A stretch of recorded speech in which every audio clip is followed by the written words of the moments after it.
Good morning again, everyone. Welcome to Sunday service. I'd like to begin with a reading from Whispers from Eternity. And this is prayer poems, prayer demands by Paramhansa Yogananda.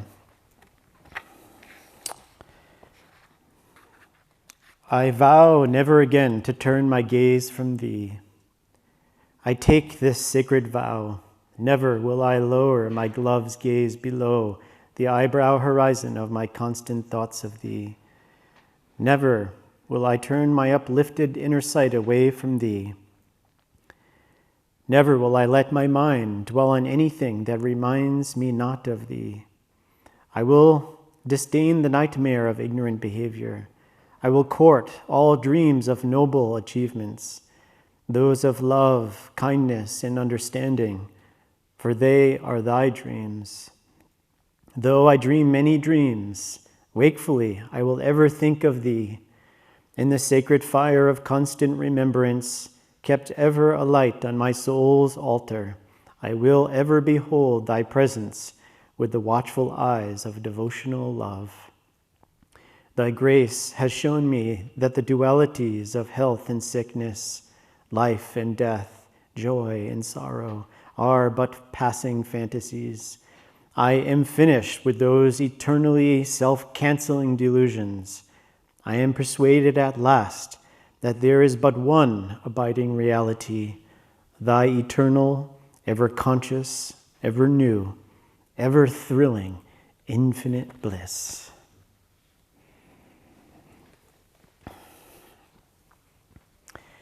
And so of this topic today, it was one that I was quite deeply inspired with focusing on this particular spiritual value in many ways for our spiritual life. And one of the things that kept coming to my mind was, what is surrender for the yogi? What is surrendering for us? And in many ways, in summarizing this, I felt that it reflected in the attitude, the placement of our hearts, lifting it up to God, saying, "O God, O Guru, O Divine Mother, my faith is nowhere but in your grace." That my faith is not in my strength. My faith is not in my abilities. My faith is not in my knowledge. It's wholly unto you. And knowing that through that grace, that's what gives power to our understanding, power to our abilities to rise and to go deeper. And Swami Kriyananda helped refine our understanding of surrender. He said that surrender is the positive aspect of acceptance. And in that, he went further to clarify that, this act of surrendering, in many ways, as the reading reflects, is not passive, but it involves that dynamic willpower of self-offering to the divine. And in that acceptance, as we surrender to that will of God more and more and more in our life, the more we begin to see unfolding naturally of its own accord all of this very long list in the Bhagavad Gita that Gyandev read. And so for all of us, I like to refer to one very graceful story of Paramhansa Yogananda, which exemplifies this. I believe it was his birthday, where he invited the congregation to come up and to receive a blessing. And after the blessing, he gave everyone a rose. And there was a whole bunch of roses behind him, different colors. And there was a woman who came up to Yogananda to receive a blessing. And then he gave her a white rose. And she looked at the white rose and saw that there was pink roses. And so she said, "I don't want this one. I want the pink rose." God bless this soul. I love this story. And someone has to take the hit for a good spiritual lesson. And so she said, "I want that one." And what Yogananda said is very, very helpful. And I remember this almost every day. He said, "What I give you take. And that's a very important lesson for each of our spiritual lives. Every day that we renew that effort and see, what is God giving me? And if we wholly give ourselves onto that which is given to us, this is how we rise. You know, here at Ananda Village, there's so many stories that I could share of many great souls who exemplify the highest octave of this attitude, this embrace on the spiritual path. But one that really impacted my spiritual life was many years ago, while in the monastery, Swami Prakash, he fully embodied this, I feel, in such a beautiful, powerful way, where he had to shift in so many ways to care for a dear friend. Many of us know of Ram Dass. In Ram Dass's life, he began to experience advanced dementia, and his life was really in need of greater care and a greater embrace on so many levels. And I stood and just watched Prakash as Prakash realized what was unfolding. And I'm sure he asked that question, is it mine? You know, is this mine to care for? Is it given to me for my spiritual offering to God? And I suspect, of course, he felt that answer to be yes. And so much of his life, 24/7, became offering his life to caring for Ram Dass as a son. And I could list so many stories that Prakash told me about that period of time. Because it wasn't easy through my eyes. There was a lot of sacrifice that was required. But it was done with such loving embrace, and there was no complaints. It was just joy and humor and fun. Of course, to the extent then to where Ram Dass left the body. And there was no, this is not what my spiritual life should look like. This doesn't involve this. This is what I think is going to take me to God. In so many of our own lives, we have to ask that same question. What is God giving to us? And sometimes we can get caught in thinking, you know, what's your will, God? What's your will? You know, it can't be this, you know, it can't be that. And, you know, I love that joke, which many of us have heard, but I try to remember this because it's a good spiritual lesson of there's a gentleman who was going through really challenging times. The circumstances in his life was challenging. So he prayed to God. He said, "Oh Lord, if you're up there, I need your help." And right away, God responded and he said, "I am here. I am God. I'm here to help you." And he thought, oh, gosh. So he went on with such gratitude, pouring all of these intricate problems at the feet of God. And then, of course, after some time, he listened and God responded in so many ways, addressing all of these concerns. And then God was a little perplexed because then there was this long silence after this conversation. And then shortly thereafter, the young man looked up and said, "Is there anyone else up there?" And, you know, in so many ways, this is just so much we can get caught in that in our spiritual life. But if we can see everything coming to us as coming from God, and if it's not, give it to Him to figure out. Our job is to give our full heart, our whole mind, our whole energy to that which is placed in front of us. And this is how we gain that magnetism in our life, to begin to release those delusions in our heart, to release that hold that the ego has on our life. And you know, in the Bhagavad Gita, this concept or the value of surrender is really tied throughout much of the Gita, because there's this emphasis that God has given us free will. God has given us the power to choose how we wish to use our willpower. And there we can get into trouble sometimes. And the question always becomes then, what are we surrendering to? We're either surrendering to that flow of grace, that flow of power that is guiding us upwards in union with God. Or we surrender to the ego in all of those tendencies, drawing us further and further enmeshed in delusion, enmeshed in desires and attachments to the material world. So really, in every moment, the choice that we have is, are we surrendering to that flow of grace in our life, which is always trying to guide us to this higher expression of our higher self? But it's not always easy, because we have that resistance in us that, again, reflected in the joke. Is there anyone else? Is there anything else? I'll take anything else but this. But if we can relax into the Guru's grace. We can relax into the faith which is built on the rock of our sadhana. We can't expect to go out in a very strong windstorm without anchoring down.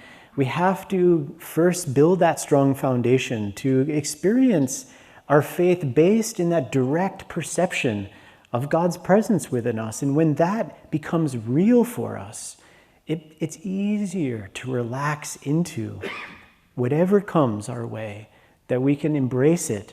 And we surrender at the feet of God to say, I am yours. Whatever it is that is needed, I am yours. And, you know, I very much love this further example that our Guru introduced for us, which I was going to sing the song for you, but I think I'll pass on that this morning. But I'll just go for it, hey. So he sang this song in Bengali, and this song is the Divine Mother's song to the devotee. Mukti dide padi, mukti dide padi, mukti dide padi koi hapare. Mukti dide padi koi. O devotee, I can give thee salvation, but not my love and devotion.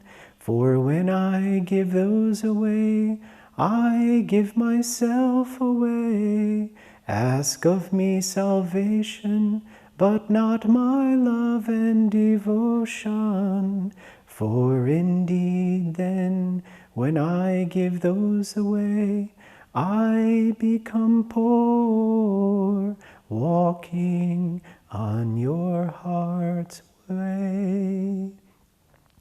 And so Yogananda sang this, and he embraced this to say, we can ask Divine Mother for salvation. We can ask the Guru for anything, and he will give it to you. God wants to help us. He wants to give. And if we want this or that, he will give us that. But it is only when we get into that space to say, Divine Mother, I want only your love, nothing else. And when we ask that, as exemplified in this traditional song, Bengali song, that Divine Mother has no choice but to give herself fully onto us. And so when we sit for meditation, see our meditation as that act of surrender, that we don't want anything for ourselves, but to fully offer ourselves at the feet of the Guru, to the feet of Divine Mother, that we may receive that which we've always been seeking, which is that one presence of that consciousness of God. And one of the other things we're asked to embrace in our life is that it's not a switch that goes on and off when we pick and choose. We'll feel it. When we shut that lever off, we feel that separation. And this is a good thing because it motivates us to get back in attunement to God's will. And the more that we put forth that effort to attune ourselves, the more we will feel when it's off. And that pain and suffering that we experience is a good thing. As Yogananda said, pain is a prod to remembrance. And so I love the story of Saint Bernardet, where it's a beautiful movie that Yogananda used to watch, The Song of Bernardet. I highly recommend this movie. And in this, toward the end of the movie of Saint Bernardet, who in Massabielle in France had experienced the apparition of Divine Mother several times, and many healings took place there at the grotto. And toward the end of the movie, she ended up entering as a nun in the monastery. And one of the head nuns there, who was giving her whole life to the search for God, giving her whole life to Divine Mother, was trying to perfect surrender in many ways, and particularly the aspect of surrendering to the experience of suffering. And so here we have to be watchful of how we are approaching the act of surrendering. And exemplified with this nun, she came to Saint Bernardet and was very angry. Here she was at the last straw. And she came to Bernardet and said, I don't care if all the cardinals believe you, that you did indeed see the Virgin Mary. I cannot believe you. I wish I could. She was frustrated and said, I don't understand why you were chosen by the Virgin Mary to behold her presence, her living form. What do you know about suffering? And Saint Bernardet just so humbly said, I don't know. And she said, my eyes are burning because I will not give them rest. My throat is parched through constant prayer. My body is suffering from the hard stone floors. I know what it is to suffer. If only you could give me a sign, if only you could help me understand. And so Saint Bernardet said, I think I might have something. And she pulled up her skirt, and there on her leg was just the most horrifying scene. So the doctor came, and of course, it was that she had tuberculosis of the bone and had a big tumor there, which is extremely painful. And so this nun, the head nun, got put into that right place of how we should offer ourselves in surrender. And just the same for us, that the more that we surrender our life to that flow of grace, the more that the fruits of that labor we see manifest more and more, where we don't have to suffer. You know, if we live in God, we live in that flow of grace. Yes, we will be tested. Yes, there will be challenges, but we don't need to suffer.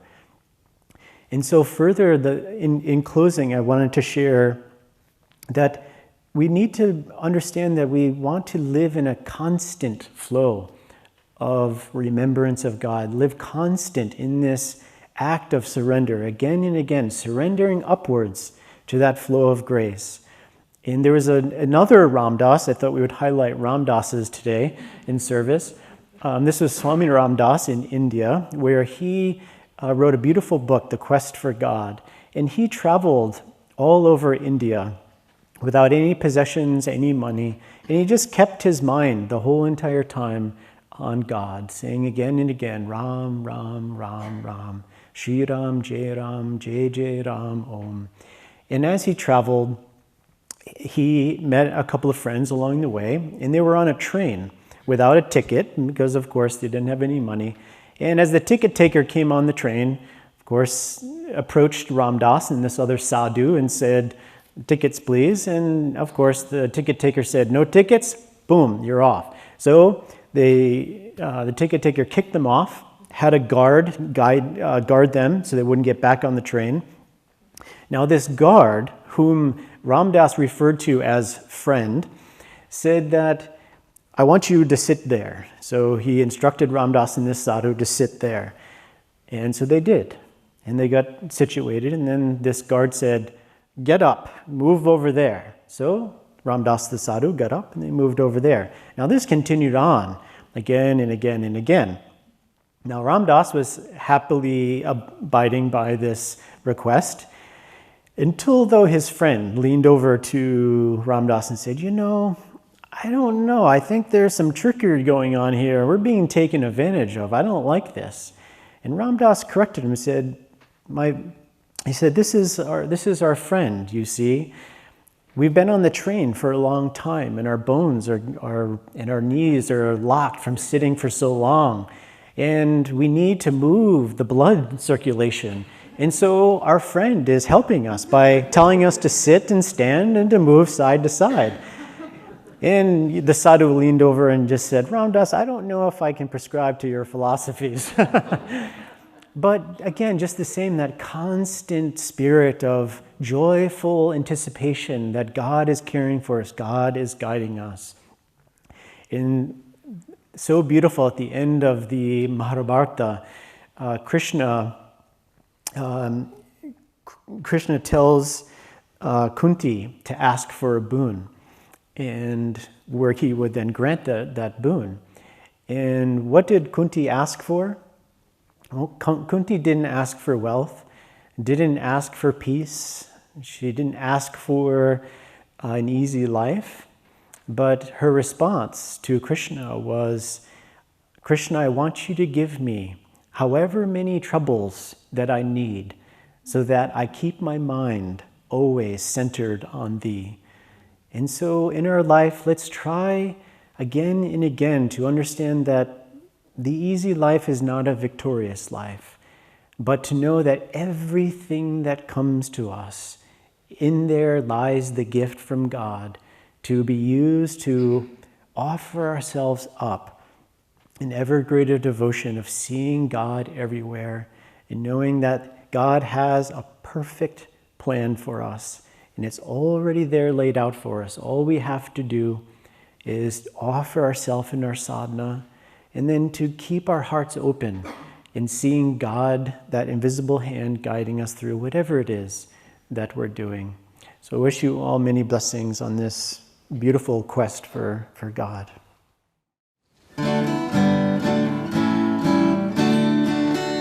Every morning when I move forth through crowded ways, in my heart, Lord, ever so silently, I will always think of thee. In my heart, Lord, ever so silently, I will always think of thee. When I laugh, oh, and when I cry with pain, when my best friends misunderstand, in my heart, Lord, ever so silently, I will always think of thee. In my heart, Lord, ever so silently, I will always think of thee. Dear God, my God, I am thine for eternity. Dear God, my God, I am thine eternally. Though my path lead me over desert sands, though it take me through bitter storms, in my heart, Lord, ever so silently, I will always think of thee. In my heart, Lord, ever so silently, I will always think